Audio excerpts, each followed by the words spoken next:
A alimentação, sem dúvida nenhuma, é o maior desafio para quem convive com diabetes. Depois do diagnóstico, é um grande desafio entender, né, a porção, o que comer.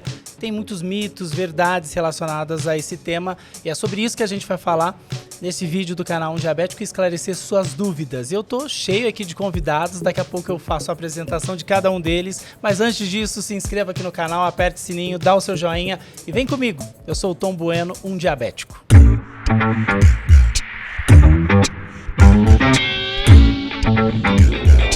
Um diabético. E olha essa mesa cheia de convidados aqui, de comidas também para falar sobre alimentação. E para começar, eu vou começar pela Tarsila aqui, nutricionista, educadora em diabetes, bem-vinda. Obrigada. Vamos falar de todas essas gostosuras, desafios e acertos que a gente pode ter na alimentação, né? Sem dúvida nenhuma. A estreia eu vou deixar para o final, vou com a Denise Franco, que também é parceira, está sempre aqui no canal Um Diabético, bem-vinda. Oi, obrigada, Tom. Vamos falar disso, né? Mas não é só quem tem diabetes, né? Para todo mundo a comida é um desafio, é o maior desafio, não é? Mas aí, para a culpa não ficar só para o alimento, né? Porque a gente sempre coloca a culpa no alimento e a gente quer ajudar as pessoas. É isso aí. E quem também convive com diabetes e é médico, nutrólogo, está estreando aqui no portal Um Diabético, é o Newton Lopes, bem-vindo. Obrigado, um pouco nervoso, mas a gente vai falar aqui sobre a parte multidisciplinar, né, do tratamento do diabetes. Então, só para vocês saberem, a gente tem uma nutricionista, um endocrinologista e um nutrólogo. E um jornalista aqui para poder falar.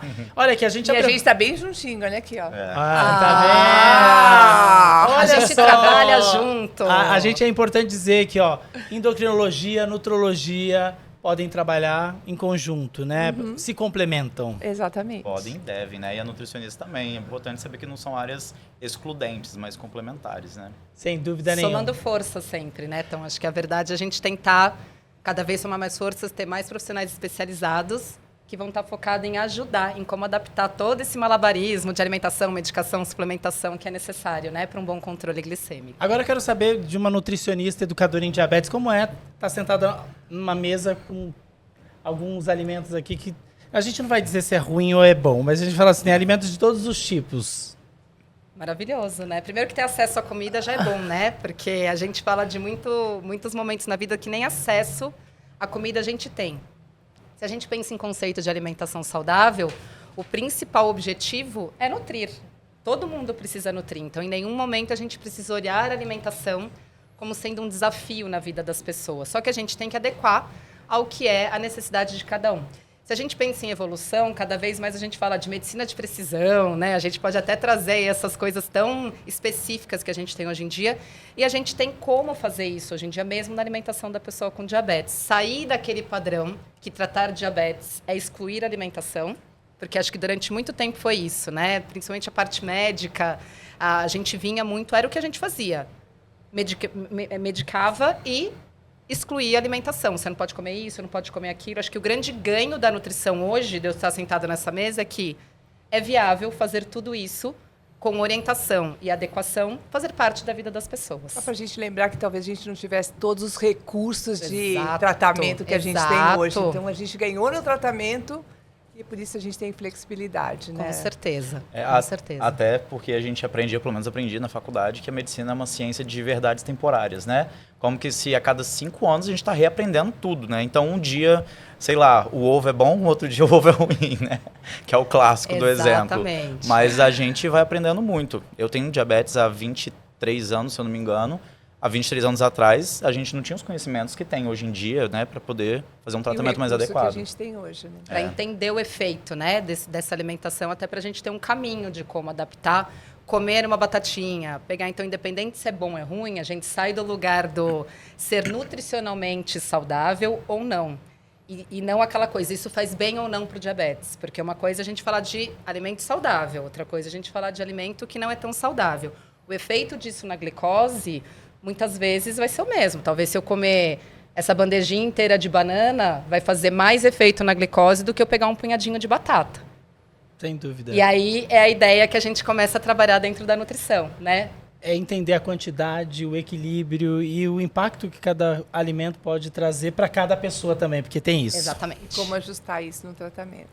E aí o desafio é para os médicos. Mas ó, a gente vai entrar nesse assunto, mas é importante dizer o seguinte, quando eu recebi o diagnóstico de diabetes, eu imaginei que eu não pudesse mais comer doce, que eu não poderia mais comer nada com carboidrato simples, então o arroz saiu da minha vida, o pão saiu da minha vida, biscoito saiu da minha vida, macarrão saiu da minha vida, e isso foi durante um tempo, né? Porque disseram que aquilo fazia mal. E eu não tinha tanto recurso na época, porque assim, eu morava com meus pais, tinham mais 5 pessoas em casa, aquelas pessoas comiam aqueles alimentos, só que eu não comia. Então, eu tinha que fazer uma comida à parte, e aquilo também dificulta o acesso à adesão ao tratamento, porque você começa a achar tudo muito chato, você é a pessoa que não come o arroz branco, come o arroz integral, e nem sempre as pessoas têm condições de comprar um arroz integral. A gente vai entrar no assunto do integral, nas fibras e tal. Mas eu queria saber do Newton, como era isso dentro da sua casa em relação aos alimentos, né? Foi mais fácil porque você era uma criança ou você teve desafios porque você passou por várias fases até chegar à sua fase adulta? Eu acho que um pouco de cada. E assim, por mais que você pegue o mesmo paciente, com a mesma idade e tudo mais, cada um tem uma linha de vida diferente, familiares, relações, hábitos, né? hábitos, tudo diferente. Eu sempre fui uma criança tranquila, eu não comia escondido, doce, não fazia essas coisas. Mas a gente sabe que tem muito disso, né? Até por questão, às vezes, de tanto restringir, eu acho que, até hoje, adulto, às vezes, o tanto de restrição, a gente fala, não, eu quero comer um trem diferente aqui, que eu posso, né? Hoje em dia, de fato, a gente pode. Mas, antigamente, né, 23 anos atrás, como que era o tratamento? Eram alimentações fixas, em horários e quantidades fixas, e doses de insulinas fixas. E aí, para mim, o meu maior desafio era, eu só posso comer 3 colheres de arroz e meia concha de feijão. E aí, eu tinha 8 anos de idade quando fui diagnosticado. Logo em seguida, eu fui entrando na fase de adolescência. Um monte de hormônio no nosso organismo. A fome desvairada. Você crescendo, exato, precisando de mais nutrientes. Não, e aí pra mim era assim, uma cruz eu ter quantidade específica de comida para comer. Porque eu queria comer mais, entendeu? Eu sentia fome. Então, aí depois até eu reclamei isso com o meu endócrino na época. Reajustamos, aumentou a quantidade de insulina, aumentou a quantidade de carboidrato e outras variedades que podem comer, mas eu acho que foi mais isso. E, de fato, como o Tom falou, eu passei infância, adolescência, adulto jovem, eu passei por todas as fases da minha vida com a diabetes, né?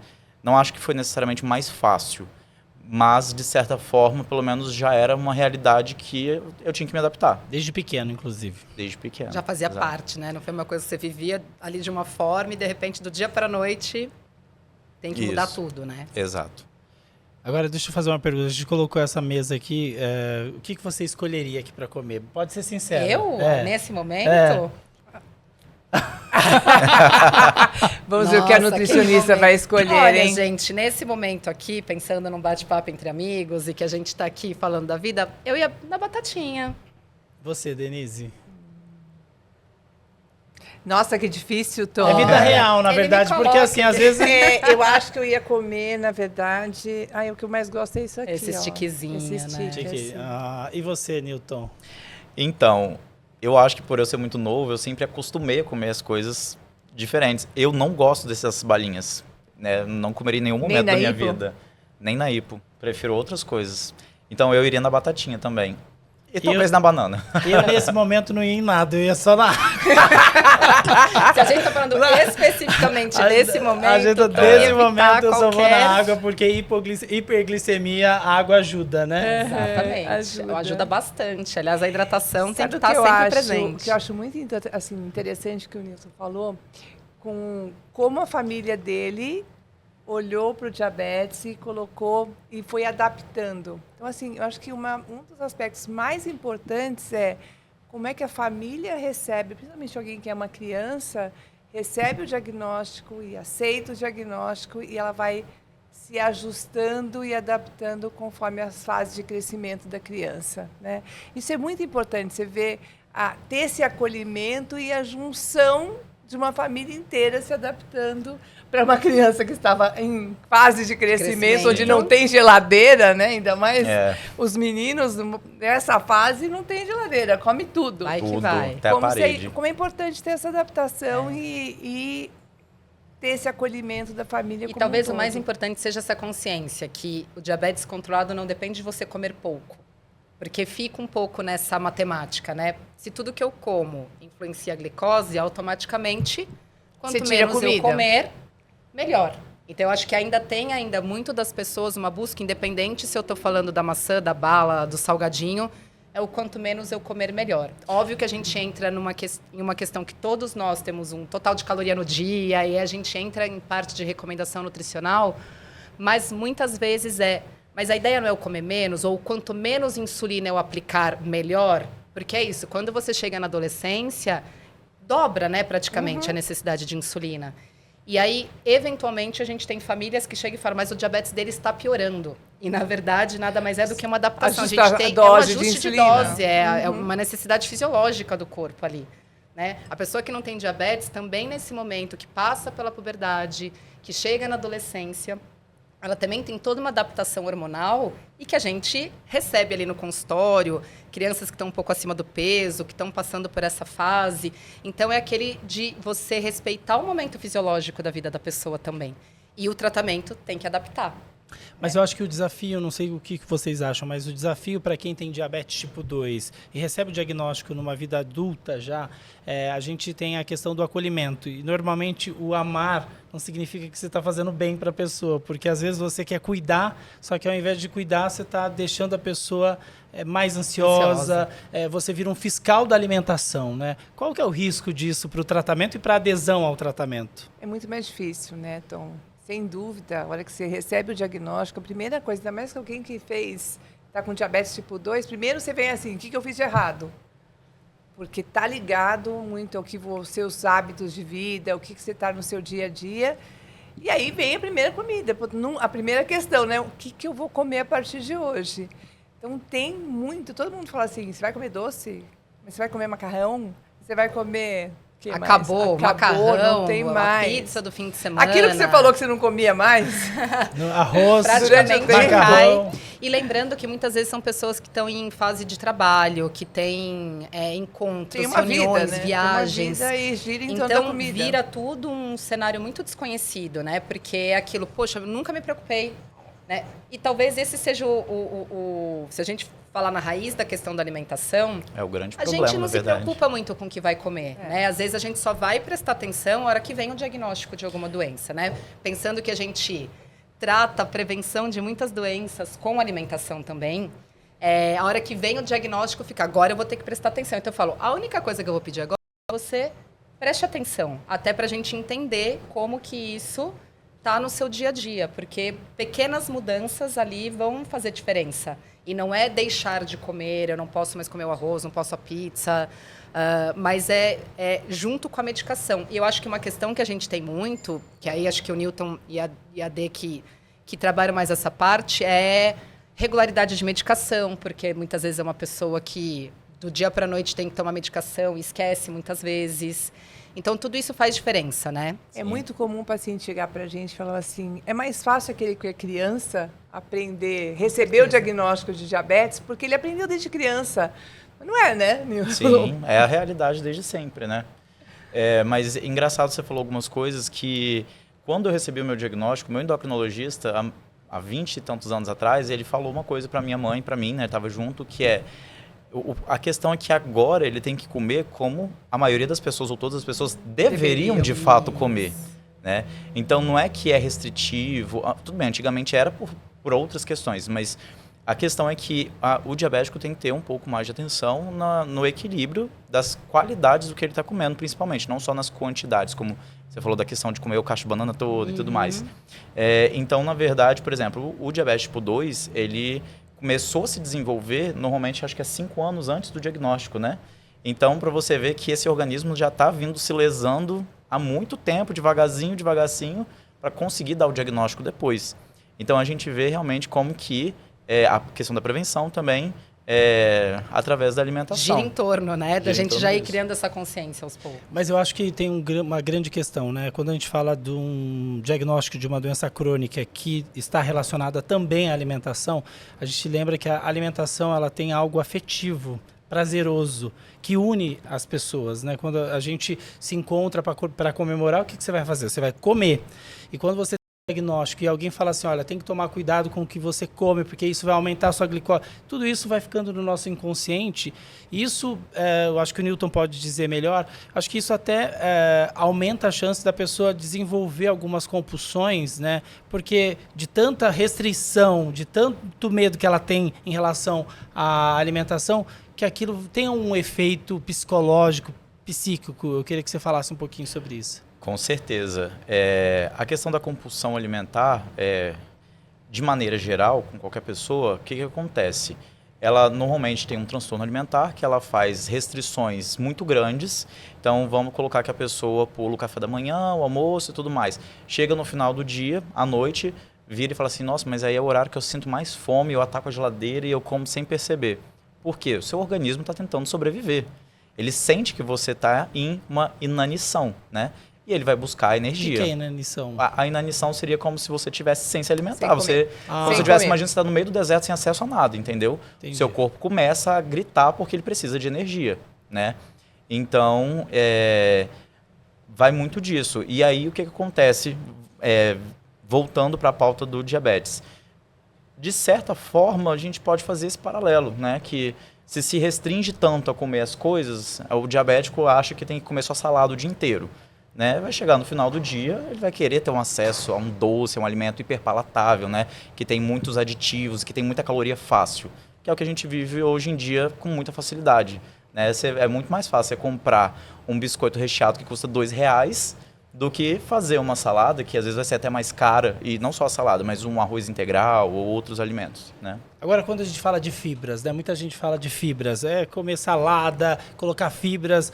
O que a gente precisa entender sobre fibras dentro de um plano alimentar diário, né, para também para as pessoas não acharem que é só a fibra que vai salvar a vida dela e vai curar o diabetes? Porque, às vezes, quando a gente fala de um alimento que é saudável e bom, a pessoa associa a cura. Uhum. Eu acho que tem o lado da cura e tem o lado de esse não tem problema. Esse eu posso comer. É que, na verdade, aí tá a cura, Sempre. né? Tipo, Olha, esse daqui não tem problema se eu exagerar na quantidade. E é isso. A fibra acho que é uma das coisas, se a gente pensa de efeito mesmo, que mais vai trazer efeito, né? Ajuda muito no tratamento, porque você tem toda essa questão de ser uma absorção mais lenta, então mudança de como que o organismo dá mais saciedade, então ajuda bastante nessa questão do controle de quantidade também. Mas é isso. Então, já que eu estou comendo arroz integral, então, por exemplo, vou pegar o exemplo do Newton, que tinha lá 3 colheres de arroz com meia concha de feijão. Se era integral, ele podia comer 10?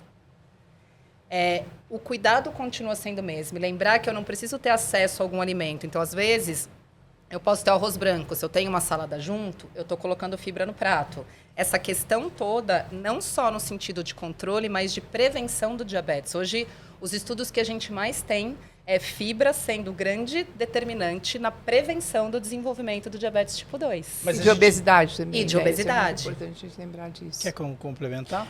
Porque as fibras, elas entram no melhor controle de absorção da glicose, né? E também, assim, no caso de quem é diabetes tipo 2, né? O diabetes tipo 2 tem uma história que, em um determinado momento, ele ainda produz insulina, mas tem dificuldade que essa insulina atue.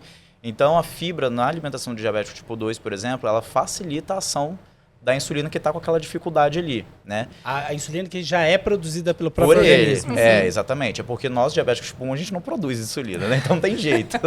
Mas o diabetes tipo 2, principalmente no início do diagnóstico, ele ainda produz insulina, que é o que a gente fala que é a resistência insulínica, né? Que muitas vezes as pessoas chamam também da pré-diabetes, né? Me corrija se eu estiver falando alguma coisa errada, Não, tá viu? direitinho. Tá ótimo, perfeito. Ação dupla assim, ótima. Então, você aumentando a quantidade de fibras, aumentando assim, dentro de uma indicação. Qual que seria a indicação? Normalmente são 14 gramas de fibra para cada 1.000 calorias ingeridas, né? O que vai dar mais ou menos em torno de 25 a umas 40 gramas, mais ou menos, mudando homem, mulher e também questão de peso, né? E aí, assim, com o aumento e a quantidade certa de fibras, você melhora o perfil de colesterol, o perfil de absorção da glicose, melhora a questão do peso propriamente dito. E lembrando que a gente também melhora a questão da saúde intestinal, porque a fibra é um pré-biótico. O que é isso? é a comidinha para as bactérias que moram no nosso intestino, né? Então, a gente dando um alimento saudável para essas bactérias que vivem com a gente, então a gente traz outras funções que são metabolicamente benéficas também para nós. Olha que interessante, a gente tem como se fosse assim, um questionário simples que a gente pode fazer para a população em geral e saber se ela tem risco de ter diabetes. Sabe o que a gente pergunta? A quantidade de verduras e frutas que você ingere. Que é onde a gente encontra as fibras. Da forma mais Da natural forma mais possível. natural possível. Então, se a pessoa tiver inserido no dia a dia dela fruta e verdura, ela tem menor risco de ter diabetes ao longo dos anos. Ou seja, na prática, o que vocês disseram aqui é que quando você inclui a fibra dentro da sua rotina alimentar, você está fazendo com que o seu corpo funcione de uma forma melhor. Ou seja, a engrenagem vai funcionar melhor, Sem não dúvida. vai sobrecarregar um ou outro. Aproveite melhor aquilo que você já tem. É isso. É isso. E acho que trazendo um pouco do que o Newton e a Dê falaram, assim, em regras gerais, preocupe-se em colocar metade do teu prato de verdura e legume no almoço e no jantar e comer pelo menos de 2 a 3 frutas por dia. Acho que se a gente fizer aqui uma enquete dos pacientes que a gente atende que chegam nessa recomendação, eu acho que na semana eu não atinjo 10% de mesmo. paciente que faça isso. Então, se a gente fala que a mudança tem começado, que a gente entrega para o nosso organismo, pensando tanto em prevenção como tratamento do diabetes, colocar em número uma recomendação prática do dia a dia seria mais ou menos estar dentro desse cenário. E tem uma outra coisa também que muito se fala, por exemplo, a questão da genética, né? De fato, essas coisas pesam, mas a gente sabe que dos estudos hoje em dia da epigenética. O que significa isso? Torna mais fácil isso, né? Nome bonito, Calma, né? Epigenética, lindo. Chique. Epi é um prefixo que está acima, né? Então, está acima da genética ali.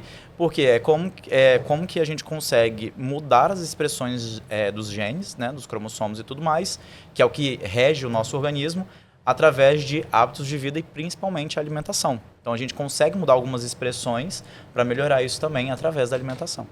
Nutrição de precisão. Olha aí, cara, uma novidade, né? lindo! É o seguinte, esse papo voou. Vou chamar vocês mais vezes para conversar. Quero saber o que vocês acharam, né, desse bate-papo com mais gente aqui, um podcast pra gente discutir, falar de uma forma mais leve, mais simples, mais objetiva e traduzir para vocês assuntos que às vezes parecem difíceis, né, de serem compreendidos.